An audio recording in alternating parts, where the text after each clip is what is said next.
بولتے کیوں نہیں بھائی؟ کس قدر غم، عذاب، یہ کیا ہو گیا؟ جن کے بارے میں امی عائشہ فرما رہی ہیں کہ جنہوں نے حضرت یوسف کو دیکھا ہاتھ کاٹ ڈالے، اگر وہ نبی کو دیکھ لیتے گردنیں کاٹ دیتے اپنی. ایسا جمال اللہ نے آپ صلی اللہ علیہ وسلم کو عطا کیا، اور کتنی قربانیاں صحابہ نے آپ کے لیے دی ہیں. تو آپ کیا سمجھتے ہو یہ غم ہلکا تھا؟ غزوہ احد میں جب اطلاع ملی نا، افواہ تھی کہ نبی شہید ہو گئے، بہت سے صحابہ نے کہا اب زندہ رہنے کا کیا فائدہ، لڑو جنگ میں اور شہید ہو جاؤ. آج کسی عورت کو اپنے شوہر سے اتنی محبت ہے کہ مر گیا شوہر تو مجھے زندہ رہنے کا کیا فائدہ، چلو میں بھی کسی کھمبے سے چپک جاؤں جا کے. ہے بھائی، ہوتی ہے محبت، نہ شوہر کو اتنی بیوی سے، نہ بیوی کو اتنی شوہر سے، کہ چلو وہ مر گیا، چلو ہم تو تھوڑی سی تسلی، ہم تو نہیں مرے نا. جوان بیٹا مر جائے تو کوئی عورت چاہے کہ میں بھی مر جاؤں، کہیں گے نہیں میں نہیں مر. لیکن صحابہ کی کیا حالت تھی غزوہ احد میں کہ جب اطلاع ملی نبی شہید ہو گئے تو بعض نے کیا کہا، اب زندہ رہنے کا کیا فائدہ، خودکشی نہیں کی، بھائی میدان میں ایسے لڑو کہ شہید ہو جاؤ بس. تو آپ بتاؤ کتنا بڑا غم صحابی رسول کو لگا ہے. رسول اللہ صلی اللہ علیہ وسلم کی جب موت واقع ہوئی تو حضرت عمر تلوار لے کے کھڑے ہو گئے کہ یہ لفظ نہیں سنوں گا میں کہ نبی کا انتقال ہوا، گردن اڑاؤں گا میں اس کی. جب انسان کو کسی سے بے پناہ محبت ہوتی ہے تو اس کی موت کی خبر کی کڑواہٹ وہ برداشت نہیں کرتا. اور عمر جیسا قوی القلب، مضبوط دل والا آدمی، کمزور دل کے لوگ تو ہوتے ہیں ایسے، مضبوط دل، اتنا مضبوط دل، لیکن کہہ رہے ہیں یہ نہیں سنوں گا میں کہ نبی کا انتقال ہو گیا، گردن اڑاؤں گا میں اس کی. تو اس سے بڑا غم دنیا میں کسی نے نہیں دیکھا. حضرت فاطمہ رضی اللہ تعالی عنہ نے شعر پڑھا، صبت علی مصائب لو انہا صبت علی الایام سرن لیالیا، کہ آج مجھ پر مصیبتوں کے جو غم ٹوٹے ہیں، بہے ہیں، سب کا معنی ہوتا ہے پانی انڈیلنا، مصیبتیں پڑی نہیں ہیں بلکہ ایسا جیسے بالٹیوں سے غم کسی نے میرے اوپر بھر بھر کے ڈال دیے ہوں، کہ یہ غم کے دریا اگر دن پہ پڑتے تو دن رات کی سیاہی میں تبدیل ہو جاتا، دن اپنی روشنی کھو دیتا، اتنا غم.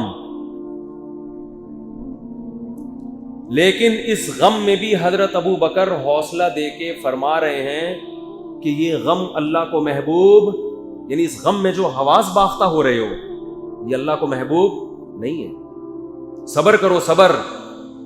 اور صبر کے لیے کیا فرمایا، یا ایھا الناس من کان منکم یعبد محمدا فإن محمدا قد مات. اے لوگوں اگر تمہارا معبود محمد صلی اللہ علیہ وسلم تھے، اب دیکھو معبود کا لفظ سمجھ میں آ رہا ہے، خدا، گاڈ، الہ، اگر تم نے معبود نبی کو بنا لیا تھا تو یاد رکھو نبی پر موت واقع ہو چکی ہے. کیا مطلب؟ اگر تم نے نبی کو گاڈ بنایا ہوا تھا، معبود بنایا ہوا تھا، تو یہ غلط کیا تھا تم نے. تمہاری حالت کو دیکھ کے لگ رہا ہے کہ جو تم حواس باختہ ہو گئے اور کہہ رہے ہو کہ میں یہ خبر سننا نہیں برداشت کروں گا کہ نبی کی موت واقع ہوئی، جو یہ کہے گا آپ پر موت واقع ہوئی میں گردن اڑا دوں گا، یہ جو تمہاری کیفیت ہے اس سے تو گویا حقیقت میں ایسا نہیں ہے، گویا لگ رہا ہے کہ تمہارا معبود اللہ نہیں ہے بلکہ کون تھے؟ محمد صلی اللہ علیہ وسلم. تو فرمایا کہ فإن محمدًا قد مات، تو یقین کر لو محمد صلی اللہ علیہ وسلم کی موت واقع ہو چکی ہے، پھر تمہارا غم ٹھیک ہے. لیکن من کان منکم یعبد اللہ فإنہ حی لا یموت، اور جس کا معبود اللہ ہے، خدا ہے، وہ آج بھی زندہ ہے، اس پر موت واقع نہیں ہوگی. بتا دیا کہ ہم محمد صلی اللہ علیہ وسلم پر جو ایمان لے کر آئے ہیں اور آپ سے جو ہمیں محبت ہے وہ کس کے لیے ہے؟ اللہ کے لیے. تو وہ اللہ تو اب بھی موجود ہے. یہ بات وہ زبان کر رہی ہے جو نبی سے محبت میں سب سے آگے. تو میرے بھائی، جب صحابہ کو اپنے محبوب ترین شخصیت کے بچھڑنے پر، اتنے غمزدہ ہونے پر ابو بکر ملامت کر رہے ہیں، تو عورت کا جوان شوہر مر گیا اس پہ غمزدہ، جوان آدمی کی جوان بیوی مر گئی، جوان بیٹا مر گیا، جوان ابا چلے گئے، یہ ہو گیا وہ ہو گیا. پھر اگر آپ حواس باختہ ہو رہے ہو، اس کی علامت آپ نے خدا کو چھوڑ کر ان کو اپنا معبود بنایا ہوا ہے. غم ہوتا ہے، یہ نیچرل ہے. نبی پر کی آنکھوں سے بھی آنسو نکلے جب کسی کی وفات ہوئی ہے، لیکن ایک اعتدال ہونا چاہیے، ایک حد ہونا چاہیے، یعنی کہ اسی کو ریپیٹ کرتے رہے آپ 10 سال تک، یہ ہو گیا یہ ہو گیا یہ ہو گیا. تو بھائی جو ہوا ہے مقدر میں تھا. ما قدر جنگ میں منافقین ہنستے تھے، مذاق اڑاتے تھے کہ دیکھو محمد صلی اللہ علیہ وسلم یہ کر رہے ہیں تمہارے ساتھ، تمہیں زخمی بھی کروا دیا، شہید بھی کروا دیا، یہ ہو گیا. تو اللہ نے صحابہ کو تسلی دی کہ ان کو یہ بتاؤ لن یصیبنا ما، بعض ایسے ہیں پورے ایک ایک گھر کے سارے مرد کٹ گئے، عورت تنہا ہو گئی. حضرت ابو سعید خدری رضی اللہ تعالیٰ عنہ 10 سال کے بچے اور ان کی ماں، باقی سارے مرد شہید، باپ بھی شہید، بھائی بھی شہید، سارے مرد جوان کٹ گئے غزوہ احد میں، اور ایک ماں اور ایک بیٹا گھر میں بچے ہیں. کتنی بڑی ٹینشن. تو منافقین ہنستے، مذاق اڑاتے، کیا کر دیا تم لوگوں نے نبی کے پیچھے.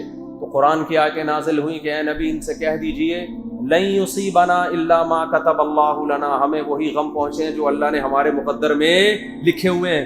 اور جس اللہ نے ہمیں یہ غم دیے ہوا مولانا، وہ ہمارا دوست ہے، ہمارا دشمن نہیں ہے. دوست اگر کوئی کڑوی چیز کھلاتا ہے تو اس کڑواہٹ کے پیچھے مٹھاس چھپی ہوئی ہوتی ہے، اس میں کوئی فائدہ چھپا ہوا ہوتا ہے. اور دشمن اگر میٹھا لڈو بھی کھلاتا ہے، اس لڈو کے اندر زہر کی گولی ہوتی ہے. تو ہمارے حضرت فرمایا کرتے تھے کسی کا ایمان چیک کرنا ہو نا، غموں میں دیکھو کیا حالت ہوتی ہے اس کی. آج بوکھلا جاتے ہیں. کسی عورت کا چھوٹا بیٹا مر جائے ایسے چیختی ہے، گریبان پھاڑتی ہیں، ہاں ہو. بھائی صبر کرو، صبر. اللہ صبر کرنے والوں کے ساتھ ہے. میں نے ایسی مائیں بھی دیکھی ہیں، جوان بیٹا مر گیا اچانک ہارٹ اٹیک سے، ماں کی آنکھوں سے آنسو نکل رہے ہیں، زبان سے کہہ رہی ہے اللہ یہ میرے کنٹرول میں نہیں ہے، اس لیے نکل رہے ہیں یہ، ورنہ میں صبر کرتی ہوں. ایسی خاندانی مائیں بھی ہیں. تو بھائی ہمارا معبود اللہ ہے، عورت کا معبود شوہر نہیں ہے، عورت کا معبود اولاد. یہ تو لوگوں نے غیر مسلموں سے ڈائلاگ سیکھے ہوئے ہیں کہ میں تمہارے لیے جی رہا ہوں، اور عورت کہتی ہے میں آپ کے لیے دنیا میں آئی ہوں. نہ نہ نہ نہ، ہم کسی کے لیے نہیں آئے، نہ ہم اولاد کے لیے آئے ہیں، نہ اولاد ہمارے لیے آئی. اتنا لفٹ نہیں کراؤ ان کو. اگر یہ میرے لیے آئی ہے تو میرے ساتھ قبر میں کیوں نہیں جا رہی بھائی؟ پھر یہ کیا ہو گیا بھائی؟ اگر میری بیوی اور آپ کی بیوی میرے لیے دنیا میں آئی اور جی میرے سہارے اور میرے یادوں میں جی رہی ہے، تو میں مروں گا تو اس کو اگلے اسٹیشن پہ، اگلے کھمبے سے اس کو چپکنا چاہیے. اور اگر کوئی عورت یہ بیان سن کے چپک گئی اپنی محبت ثابت کرنے کے لیے کہ میں اپنے میاں کے لیے آئی تھی، وہ مر گئے تو میں بھی چپک رہی ہوں، تو اللہ کہاں ڈالے گا اس کو؟ جہنم کی آگ میں. کم وقت، میں نے تجھے اپنے لیے پیدا کیا تھا، تیرے میاں کے لیے یہ ٹائم پاس کی چیزیں ہیں ساری. میاں بھی بیوی بھی ہاں محبت کریں، ایسا نہ ہو کہ ٹائم پاس سمجھ کے اس کو کہ بیگم آج سے تم ٹائم پاس ہو، بس یہ مطلب نہیں ہے. لیکن وہ محبت اللہ کی محبت کے تابع ہو. بھائی اللہ نے حکم دیا اس لیے محبت. تو ان رشتوں کو اسلام جتنا رشتے جوڑنے کا کہتا ہے اتنا تو کوئی مذہب نہیں کہتا. لیکن رشتوں کی بیس کیا ہونی چاہیے؟ اللہ ہونی چاہیے. پہلے اللہ ہے تو اس سے فائدہ کیا ہوگا؟ یہ جو بوکھلاہٹ میں آ رہے ہیں نا پاگلوں کی طرح، ٹینشن، ہائی ہو گیا، ہائی ہو گیا، ہائی ہو گیا. پہلے لوگ بڑا صبر کرتے تھے. ہمارے ایک ریلیٹیو ہیں، انہوں نے بتایا کہ جب انڈیا سے ہم ہجرت کر کے آ رہے تھے پورا خاندان کٹ گیا، اکیلے یہ زندہ بچے تھے. 25-30 افراد خاندان کے کٹ گئے راستے میں، ایک فرد بچا ہے. بتاؤ کتنا غم ہوگا اس کو. پھر ان کے یہ بیٹے ہیں تو ان کے ابا جو تھے نا اکیلے آئے تھے، برداشت کیا. بھائی ما قدر اللہ، کیا کر سکتے ہیں. تو خواہشات کو جو خدا بنائے گا وہ کبھی بھی سکون میں نہیں آئے گا، اور جس نے خدا بنایا کس کو؟ اللہ کو. سکون میرے بھائی اسی کے مقدر میں ہے. اس کی زندگی ایک اصول اور ضابطے کے تحت گزرے گی.